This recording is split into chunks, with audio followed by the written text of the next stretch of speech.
Un gran placer poder saludarle en el amor del Señor. En esta ocasión estaremos hablando sobre la necesidad de un verdadero arrepentimiento.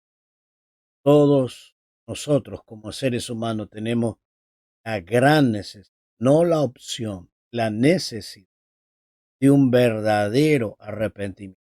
Cuando usamos este calificativo, estamos queriendo decir que hay un falso arrepentimiento, pero tenemos la gran necesidad de un verdadero arrepentimiento.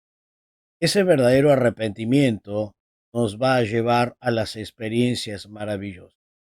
Y entre esas experiencias nos va a llevar al nuevo nacimiento, al milagro de la salvación, una bendición maravillosa y disfrutar de todas las bendiciones. Nos dice allí en Hechos de los Apóstoles capítulo 3, versículo 19, dice, así que arrepentíos y convertíos para que sean borrados vuestros pecados, para que vengan de la presencia del Señor tiempo de refrigerio. Versículo 20, y Él envía a Jesucristo que os fue antes anunciado. Cuando estamos hablando del verdadero arrepentimiento, es la puerta que se nos abre al nuevo nacimiento. Y cuando nacemos de nuevo, pasamos a ser automáticamente hijo de Dios. Nos tornamos hijo de Dios. Todas las bendiciones que va a acompañarnos con el hecho de ser hijo de Dios y también disfrutar de una verdadera relación.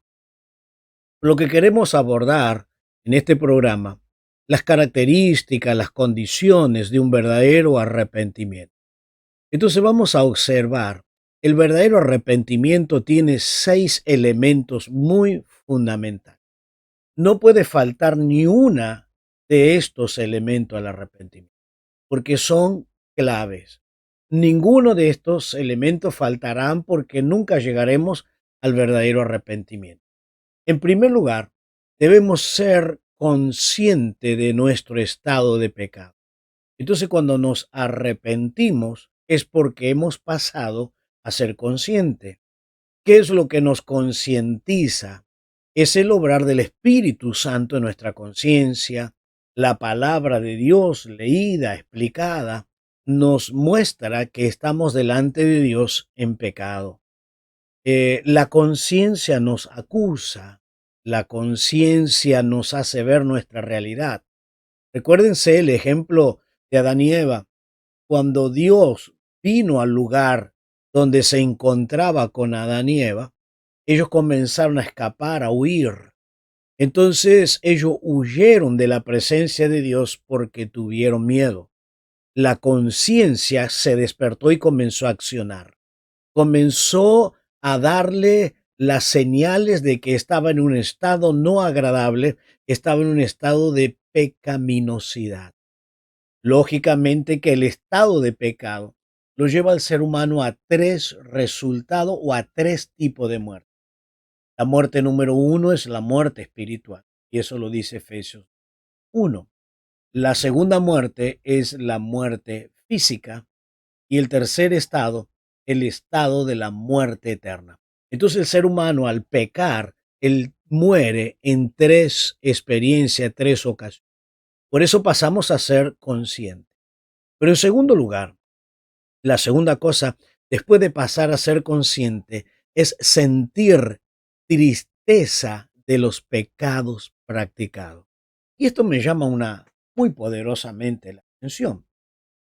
No la definición de sentir tristeza, porque la Biblia dice que la tristeza que produce Dios, lo escribe Pablo en Corintios, es para arrepentimiento, cuando estamos quebrados, que estamos en un sentido donde no sabemos para dónde ir, no encontramos la paz, la felicidad. Entonces Dios produce en nuestro interior esa tristeza para el arrepentimiento. Lo que me llama la atención es cuando algunas personas cuentan sus testimonios de dónde venían, qué es lo que hacían y qué es lo que son ahora. Pero muchos de ellos he escuchado contar sus experiencias pasadas como grandes héroes, como grandes cosas que hacían cuando estaban en el mundo del pecado. Pero esto debería producir una tristeza no una soberbia, no un orgullo. Entonces me hace pensar seriamente, ¿estas personas verdaderamente alcanzaron el arrepentimiento porque tienen su vida pasada como un gran logro? Espero que con usted no haya acontecido lo mismo, que usted tenga una tristeza de lo haber cometido. ¿Por qué? Porque interrumpe su relación con Dios. El primer efecto de relación es con Dios, porque cuando pecamos, interrumpimos, rompemos la relación con Dios. Por eso necesitamos arrepentirnos. Y lógicamente, conforme al pecado que cometemos, perjudicamos, sea nuestra familia, nuestros hijos, nuestros hermanos, conforme al pecado. Pero en tercer lugar, debemos sentir vergüenza de pecar contra Dios. Acabo de decirle, todo pecado afecta mi relación con Dios. Todo pecado afecta mi comunión con Dios y consecuentemente pierdo la espiritualidad, pierdo la posición de victoria, pierdo muchos privilegios porque el pecado me denigra, me esclaviza. Sobre todas las cosas, el pecado denigra la imagen de Dios.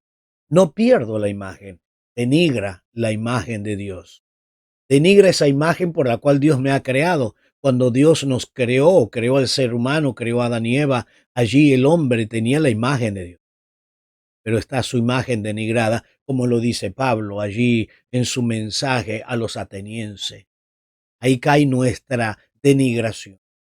Pero en cuarto lugar, después de haber sentido la vergüenza, la tristeza, la conciencia del pecado, debemos confesar nuestro estado pecaminoso. Debemos, en primer lugar, confesarlo a Dios y luego a quien lo he afectado. Santiago dice, aquel que debe confesar sus pecados uno a los otros, porque la oración de fe sanará al enfermo. Es una oración, no es algo que está y que se interrumpe. No, no, es todo una consecuencia. Estamos en pecado, confesar. Luego se puede orar con fe y Dios va a sanar. Esto me demuestra que hay consecuencias o resultados del pecado y entre uno de los resultados es la enfermedad. No toda enfermedad es resultado del pecado. No, no estoy diciendo esto. Hay algunas y podríamos contar tantas experiencias de pecados que cometemos, de pecado de cosas que no hacemos, de pecado de cosas que guardamos. Es el resultado consecuente de no confesar nuestros pecados. Debemos confesar para ser libre, para tener la libertad, para tener una vida de victoria y de triunfo. La quinta cosa, el verdadero arrepentido odia el pecado como lo odia a Dios. Tiene un desprecio a esa vida de práctica, donde estaba bajo la esclavitud y el dominio del pecado. Yo no podía vencer el pecado. Me ataba, me esclavizaba, pero cuando vino Cristo me liberó y estoy libre en Cristo. Pero la sexta cosa, el verdadero arrepentimiento, es aquel que abandona, aquel que ya no peca más. Dice Proverbio 28:13, aquel que confiesa su pecado. ¿Y qué ocurre? Lo abandona, no lo practica más. Este sí alcanzará misericordia. Podemos llegar a reconocer, llorar, pero hay cosas. El verdadero arrepentimiento no es simplemente el dolor del pecado, porque luego vamos a seguir hablando otros temas que van a ir concernientemente ligados al tema del arrepentimiento. Vamos a hablar sobre la conversión y allí donde va a llevarnos a un nivel de vida. Ya en el arrepentimiento debe cambiar nuestra. Pero en la Biblia encontramos 11 veces el término he pecado. 11 personas dijeron he pecado. 11 veces. Quiero hacer mención de alguno y aquí tenemos algunos que han dicho esto. Faraón en algún momento cuando Dios estaba tratando de liberar al pueblo de Israel Y en el juicio de Dios a través de las plagas, Faraón le dijo a Moisés, he pecado. Pero el hecho de decir he pecado nunca no estaba verdaderamente. El otro que también nunca estuvo arrepentido es Acán, porque fue descubierto, se echó suerte, cayó a su tribu, cayó a su familia, hasta el punto tal que luego cayó sobre él y le pregunta a Josué, ¿qué has hecho? Confiesa. Y él dijo, pero no es que estaba arrepentido, no estaba arrepentido, por eso tuvo que pagar con su vida, con su muerte. El otro que también reconoce que ha pecado fue Saúl y dijo, he pecado. ¿Cómo terminó Saúl? Ahora, noten estas tres personas que acabo de mencionarle. Son tres personas que dijeron he pecado y cómo terminaron cada uno. No es simplemente decir he pecado, decir soy un pecador, sino que realmente tengo que abandonar, tengo que odiar, tengo que alejarme del pecado. El segundo significado, el segundo término que quiero abarcar, y esto es importante, pero sin dejar estas seis cosas de lado. Pero hay un término, arrepentimiento, y que ese término en el original griego es metanoia. Y esa metanoia es cambio de manera de pensar o de pensamiento. Ahora, cuando la Biblia usa ese término metanoia y que nos llama al arrepentimiento, tanto en el Antiguo como en el Nuevo Testamento, y en el Nuevo Testamento se usa esa palabra metanoia, no es simplemente un cambio de un pensamiento, de un concepto. No, no. Esa palabra metanoia es un cambio de valores, es un cambio de principio, es un cambio de ética, es un cambio de estructura, es un cambio de dirección de vida. Entonces, cuando yo estoy verdaderamente arrepentido, hay un cambio total donde todos mis pensamientos comienzan a cambiar. Por eso, la verdadera salvación comienza en la mente, en el conocimiento, en el arrepentimiento y en el cambio de mentalidad. Ahí donde empieza la verdadera salvación del ser humano. Porque si yo simplemente tengo un concepto religioso, pero no hay un cambio, no hay una transformación mental, no hay valores espirituales, no hay una ética, nunca he sido arrepentido. Y vaya que esto es una realidad. Esto es una realidad dentro de muchas de nuestras iglesias. Y deberíamos predicar con mucha más contundencia el arrepentimiento, dado que Jesús, el primer mensaje que él predicó en esta tierra fue el arrepentimiento. Juan también predicó el arrepentimiento. Pedro, su primer mensaje, predicó el arrepentimiento. Pablo, todo su ministerio, predicó el arrepentimiento. El arrepentimiento ha sido uno de los grandes mensajes de los mensajeros de Dios.